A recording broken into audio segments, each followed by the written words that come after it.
നമസ്കാരം. ഇന്ന് 2025 നവംബർ മാസം 11 ചൊവ്വ. സമൃദ്ധി സാംസ്കാരിക വേദി നുറുങ്ങ് വാർത്തയിലേക്ക് സ്വാഗതം.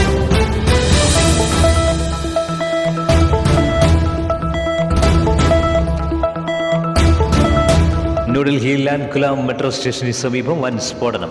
പാർക്ക് ചെയ്തിരുന്ന കാറ് പൊട്ടിത്തെറിച്ചതിനെ തുടർന്നുണ്ടായ അപകടത്തിൽ നിരവധി പേർക്ക് ജീവഹാനി. ഇന്ത്യയും അങ്കോളയും തമ്മിലുള്ള ബന്ധം ജനാധിപത്യത്തിൽ അധിഷ്ഠിതമാണെന്ന് രാഷ്ട്രപതി ദ്രൗപദി മുർമു. പ്രധാനമന്ത്രി നരേന്ദ്രമോദിയുടെ ഭൂട്ടാൻ സന്ദർശനം ഇന്ന് ആരംഭിക്കും. കേരളത്തിൽ തദ്ദേശ തെരഞ്ഞെടുപ്പിന്റെ തീയതി പ്രഖ്യാപിച്ചു. ആദ്യഘട്ട പോളിംഗ് ഡിസംബർ 9-നും രണ്ടാം ഘട്ട പോളിംഗ് ഡിസംബർ 11-നും നടക്കും. 13-നാണ് വോട്ടെണ്ണൽ. സംസ്ഥാനത്ത് മാതൃകാ പെരുമാറ്റച്ചട്ടം നിലവിൽ വന്നു. സംസ്ഥാനത്തെ വിദ്യാഭ്യാസ മേഖലയിലെ ഏറ്റവും പ്രധാനപ്പെട്ട പദ്ധതികളിലൊന്നായ സമഗ്ര ശിക്ഷ കേരളയുടെ കേന്ദ്രവിഹിതം എത്രയും വേഗം അനുവദിക്കണമെന്ന് കേന്ദ്രമന്ത്രിയോട് ആവശ്യപ്പെട്ടതായി മന്ത്രി വി ശിവൻകുട്ടി. മുല്ലപ്പെരിയാർ അണക്കെട്ടിൽ മേൽനോട്ട സമിതിയുടെ നേതൃത്വത്തിൽ പരിശോധന. സംസ്ഥാനത്തിന്റെ തെക്കൻ ജില്ലകളിൽ മഴ തുടരുന്നു. ദേശീയ ഗീതമായ വന്ദേമാതരത്തിന്റെ 180-ാം വാർഷികത്തോടനുബന്ധിച്ച് രാജ്യത്തുടനീളം വിവിധ പരിപാടികൾ പുരോഗമിക്കും. സമൃദ്ധി സാംസ്കാരിക വേദിയിൽ പങ്കുചേരും. ഒരു സ്നേഹ സൗഹൃദ കുടുംബ കൂട്ടായ്മയിൽ കൂട്ടുചേരും.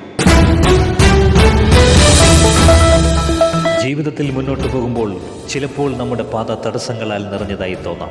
എന്നാൽ ഓർമ്മിക്കുക, ഓരോ തടസ്സവും നമ്മെ ശക്തമാക്കുന്ന ഓരോ പാഠങ്ങളാണ്. നിങ്ങളുടെ ലക്ഷ്യങ്ങളിൽ ശ്രദ്ധ കേന്ദ്രീകരിക്കുക, സ്വയം വിശ്വസിക്കുക.